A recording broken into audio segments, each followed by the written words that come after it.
Well, based on what you've heard so far from Brennan and Greg, we could not have a more appropriate keynote speaker this year. You probably read her bio, but I'd like to emphasize what stands out to me about Aimee Christensen. First, she's done big things. She's worked for a big government institution, the Department of Energy. She's worked for a big law firm, Baker & McKenzie. She's worked for very big tech, Google. And she's worked for a big, no, actually I've been there in the past year, a massive global institution, which is the World Bank. And she also seeks to create change from her own small corner of the world in Sun Valley, where I hope the cross-country skiing is as good as I remember it. There she launched the Sun Valley Institute, a center for resilience. But it's really Aimee's sense of entrepreneurialism that most really resonates with me. When she was a student at Stanford Law, she drafted the university's first endowment investment policy on climate change, which was adopted in 1999. Aimee built and launched the climate and energy agenda for the Clinton Global Initiative, and she helped Google create its first climate change initiatives as its climate maven. And closer to home, Aimee's also advised Microsoft on how to roll out their groundbreaking global carbon fee, which is a global price on carbon. So in essence, she gets powerful people, institutions, and businesses to do world-changing, positive things. So how's that for creating a bright future? Please welcome the CEO of Christensen Global Strategies, Aimee Christensen.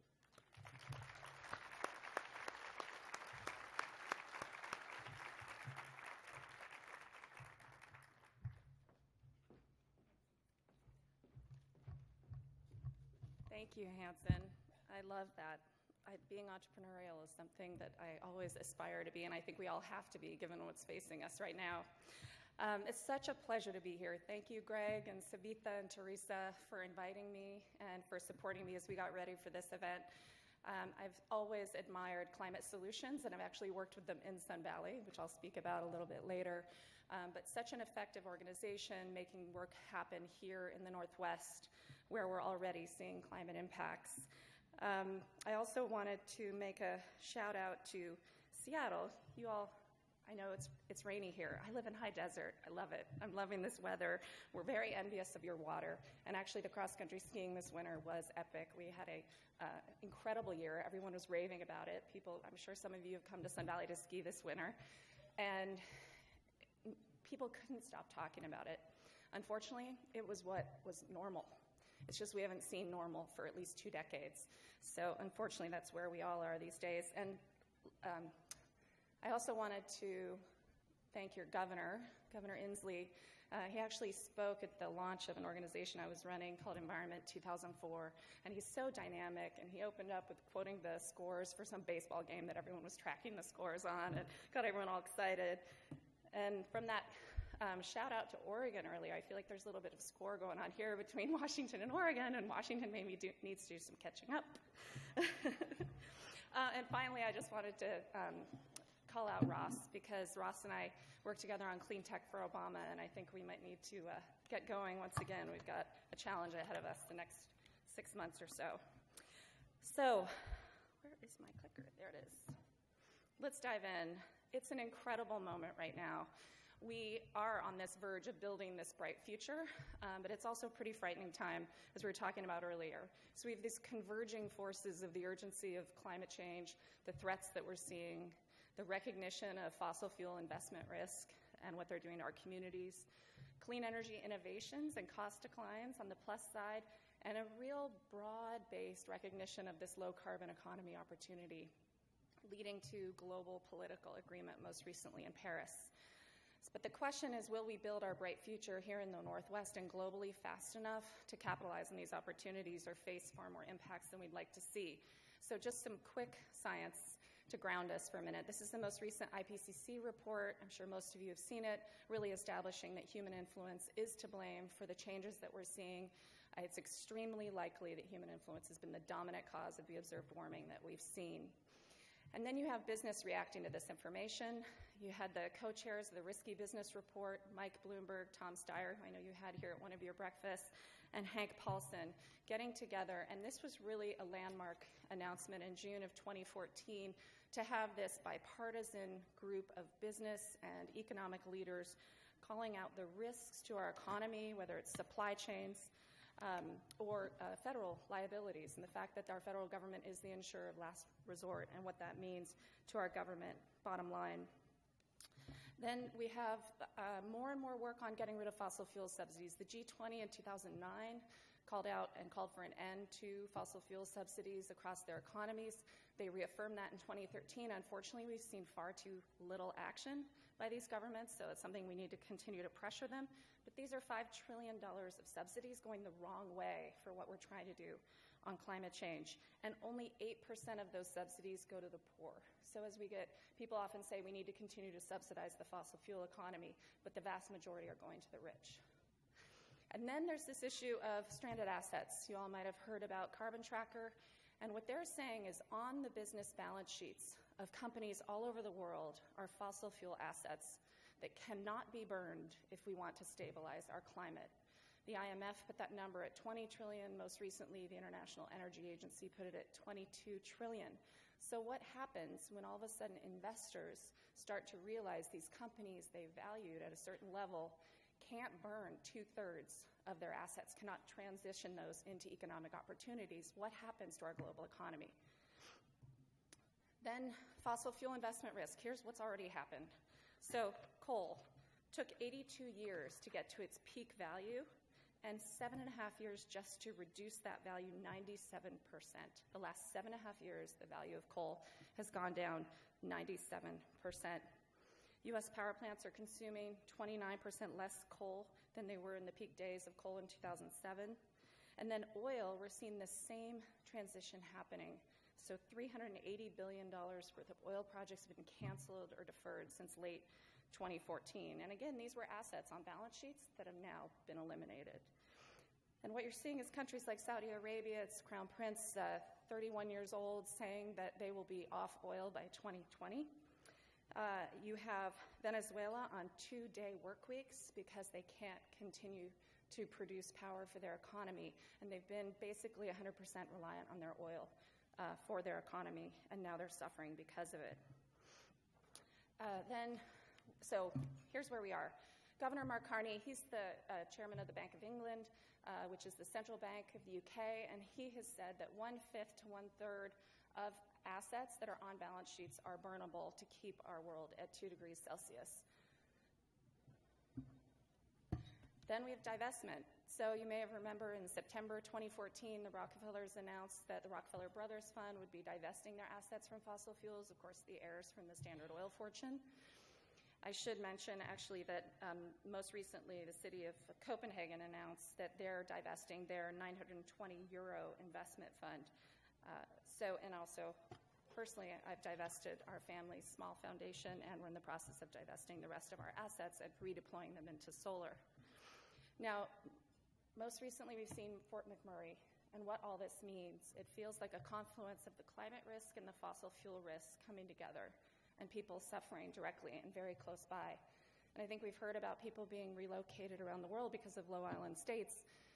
And most recently, you may have heard about the communities off of Louisiana having to leave, Native American communities who've been there forever and now having to leave because of the inundation of seawater.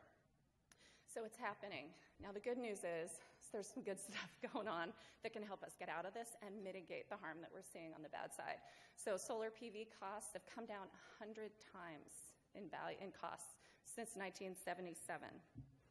Bloomberg New Energy Finance, they put out a 2030 outlook just 2 years ago, and they said that solar would grow 10x by 2030. Fossil fuels would fall to less than half of total power capacity globally. And here's what that looks like. Fossil fuel going down on the left and the clean energy capacity going up on the right.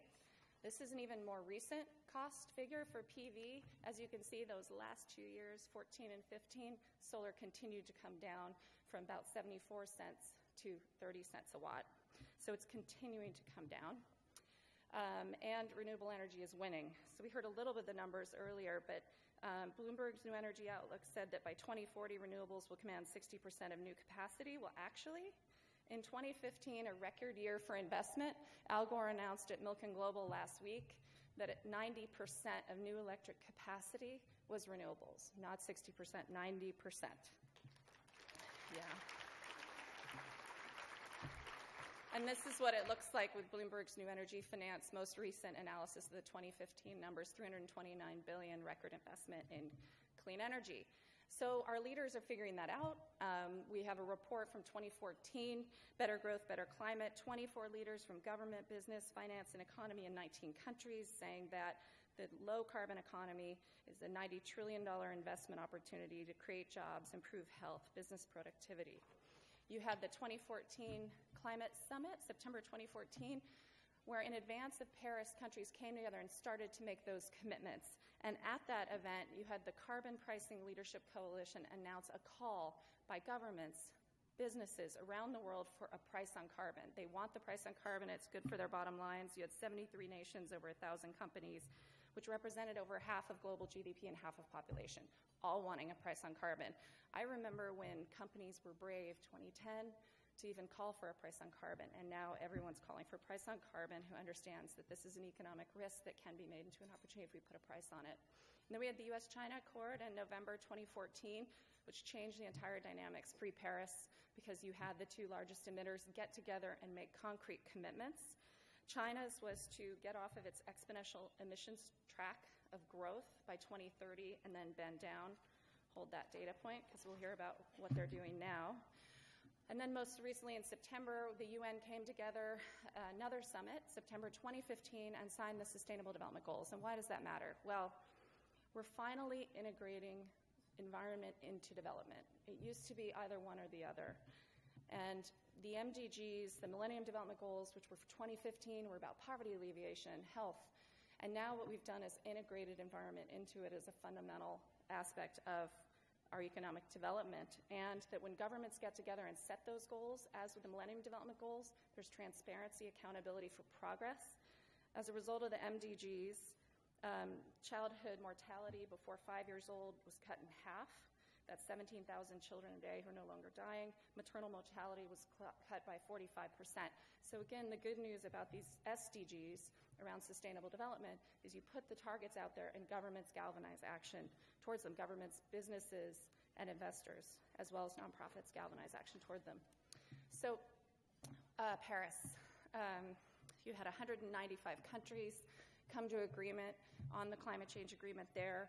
You had 186 countries already make their nationally determined contributions. What are they going to do on climate change specifically, whether it's China and India making specific solar growth goals, 100,000 gigawatts, 150,000 gigawatts in each country made those commitments. And then you had countries like Bhutan and Costa Rica making commitments more around forest cover and natural assets. You had companies like Microsoft and Marks & Spencer, Unilever, and Coke sign on to the Renewable 100 commitments of 100% renewable energy. And this past April 22nd on Earth Day, government leaders came together and signed the Paris Accords to launch the next steps. And they talked about this being a $13.5 trillion opportunity for low-carbon growth. So again, we've seen this shift from concern that action on environment was going to be hard and costly to our economy to definitely consensus that this is an economic opportunity. That was the moment the agreement was gavelled. So where are we now? In early 2016, we found out that 2015 was the hottest year on record. 15 of 16 warmest years have been since 2001. 2015 was the first time our global average temperatures were 1 degree Celsius or more above pre-industrial. And in Paris, you'll remember the global agreement was to aim towards 1.5 degrees. So we're already at 1 degree Celsius. So we have to move quickly. You may have remembered hearing about the North Pole. There was a storm that brought temperatures up 50 degrees above normal at the end of December. So it's clearly urgent time. The good news is the public is seeing those impacts. They're seeing that we need to do something about it. And for the first time, a majority of Republicans believe climate is warming. So what does that mean for us in the Northwest? I have our iconic salmon there, which we share with you in Idaho. I saved a steelhead, an irrigation ditch when I was about 10 years old and learned the story of these incredible creatures. And they and all of us need to focus on what our risks, we need to focus on what our risks are for them and for all of us. So in Sun Valley, as I said, we're a lot drier. Then you also, for us, fire, water changes, snowfall changes have become a real issue. And so just want to talk about how we can take all this local. We're seeing what's happening globally. What does that mean for all of us here locally? So we've done a systematic analysis of our risks. In our case, fires, We have energy reliability and costs. We import all of our energy on a very dirty grid. We're at the end of a power line, 35% coal. We have a concentrated economy on tourism that relies on not having fires in the middle of the summer and having snow in the winter. And that's 70% of our economy. So we're facing a lot of risk.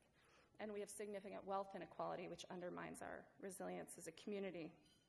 And then we're now developing strategies for how we can mitigate those risks going forward through the Sun Valley Institute for Resilience and working with our communities on this. And I think that what we need to do is what Paul Farmer said, is integrate preventative action with care. So let's reduce our emissions, can we continue to dramatically reduce our emissions, and then also integrate the need to care and support our communities as climate impacts hit us. And for the salmon, that means getting rid of those Snake River dams. Couldn't not say that. It's critical, and it's time. So you all have played a really important role. New Energy Cities, the Climate Solutions team, came to our area in 2011, and this is when I got to know the Climate Solutions team to analyze our greenhouse gas emissions, what was the state of our power system, and what could we do as a community. We had Eileen and Ross come over and work with us. And since then, the community is building our own resilience strategy. And the reason why I brought this up is, as I've worked more locally, I've seen concretely how we can do both mitigation and adaptation. We can do them together. And energy is such a great opportunity. Solar integrated with storage, with distributed generation and a microgrid. We can create local jobs, diversifying our economy, and we can strengthen the security of our energy system and dramatically reduce our greenhouse gas emissions. The city of Ketchum adopted a 100% renewable energy goal by 2030 to do so. So again, it's a risk that we believe can be turned into an opportunity.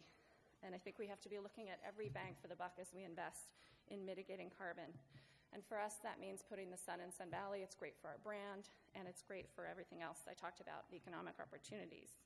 And these are just some of our partners in our area that we brought in. So finally, I wanted to talk about the role of optimism. Christiana Figueres ran the UN Climate Talks. She gave a TED Talk, which is online now, and you can see it. She talked about the role of optimism and a mindset. And it is so exciting what's happening with the clean energy future, and that it's now, and that no matter if you're an investor, a business leader, a government official, all of us in our communities, it's such an incredible time of opportunity, but a lot of people don't recognize that yet, and there's a lot of focus on the downside and the risks and the threats from climate change.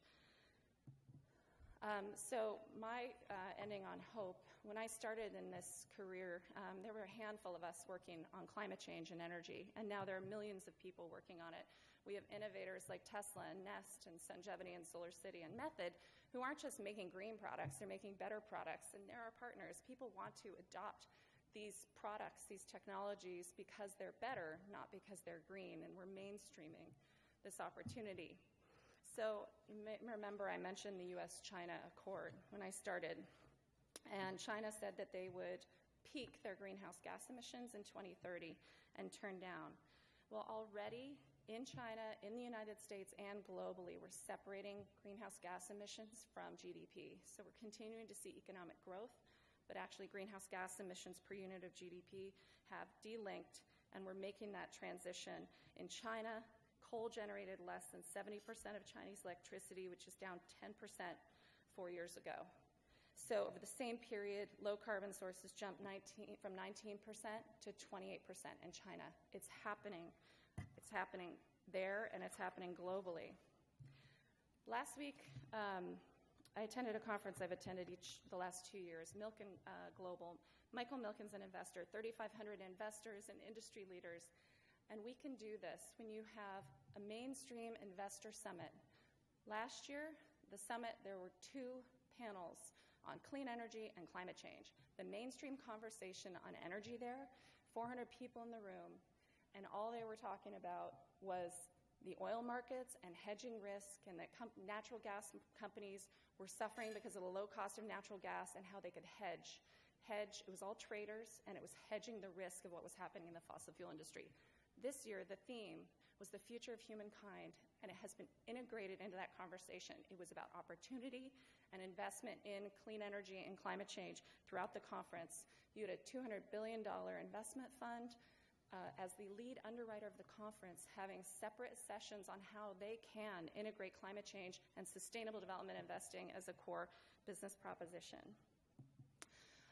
Finally, what gives me hope and that we can do this are all the incredible people who are leading on this. As I mentioned, it felt like 25 years ago when all of us started working on this that it was just a handful of people, and now we have incredible business leaders, world leaders like Christiana Figueres on the top left, who I sat across the table with in 1994 negotiating the U.S.-Costa Rica climate change agreement and just shepherd us through to this agreement now. She's actually starting an organization focused on global optimism and the role of optimism in showing people the future and letting people believe that we can do this.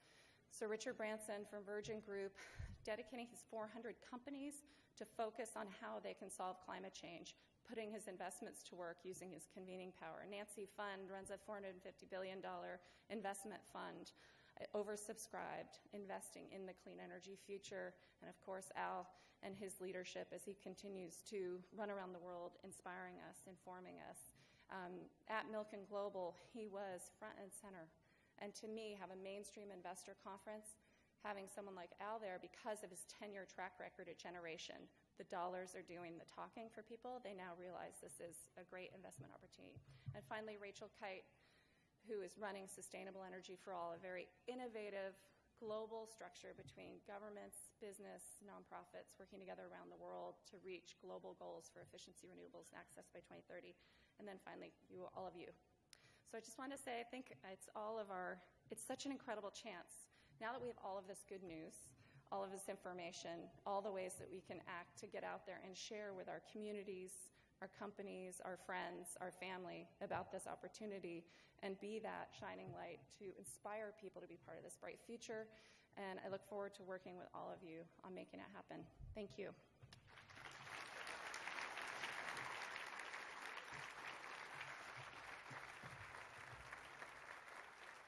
Thanks very much. Yeah, we do have time. We actually have time for a couple of questions. I just want to ask a couple of follow-up questions to Aimee. Thanks for the good news. The one question that's burning in my mind right now in an election year for the president is this vocabulary of risk seems to be actually quite compelling. It seems to me that it works on both sides, especially when you're looking at, say, the U.S. military taking into account the risk of climate change as they're making their calculations around security around the world, or even businesses that you mentioned.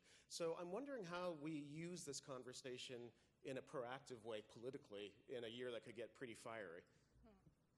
That's a great question. I think risk changes the conversation.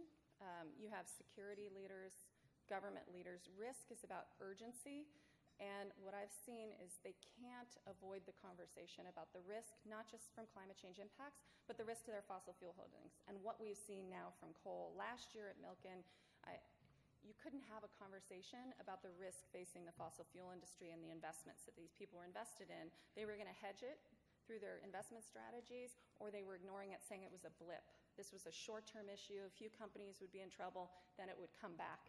And now, because we're starting to see the proof points of that risk, given that 97% of value has been lost in the coal industry in the last 7 years, 90% of that in the last 2, the risk conversation gets everyone to the table who normally would write it off if they don't buy the climate science, if they don't buy the future of the clean energy economy, which is to their loss.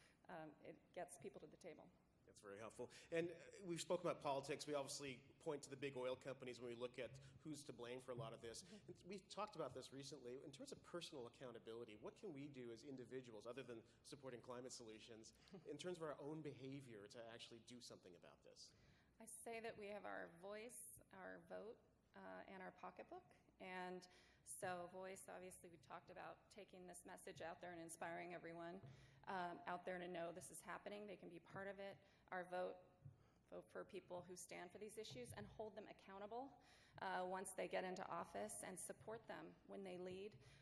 And then pocketbook. What are you buying? What are you buying throughout our lives? What are we buying as far as our energy sources, obviously, but what are we eating? Every one of us can 3 times a day, we can make different decisions about what we eat. Being vegan for 12 years, that's something I've chosen to do. It's not for everyone, but it's a start. So voice, vote, and pocketbook, and just really looking for every opportunity. When I was at Google in 2006, The question was, how do we leverage all of our assets as a company, our investments, our philanthropy, our convening power, our lobbying power, our operations, our customer engagement, use of Google Earth? How do we leverage everything? And this was 2006. Now we know the urgency is even greater, and I feel each of us has to ask that question of, how do we leverage all of our assets? And I should add investments. So folks who do have their own investment portfolios, redirecting those investment portfolios, there's now no excuse. There are products from early stage companies to projects to funds. You can even self-direct your IRA. We're working with Michael Schuman, who's written Local Dollars, Local Cents. I think local investment is an incredibly powerful tool. Redirect your investment.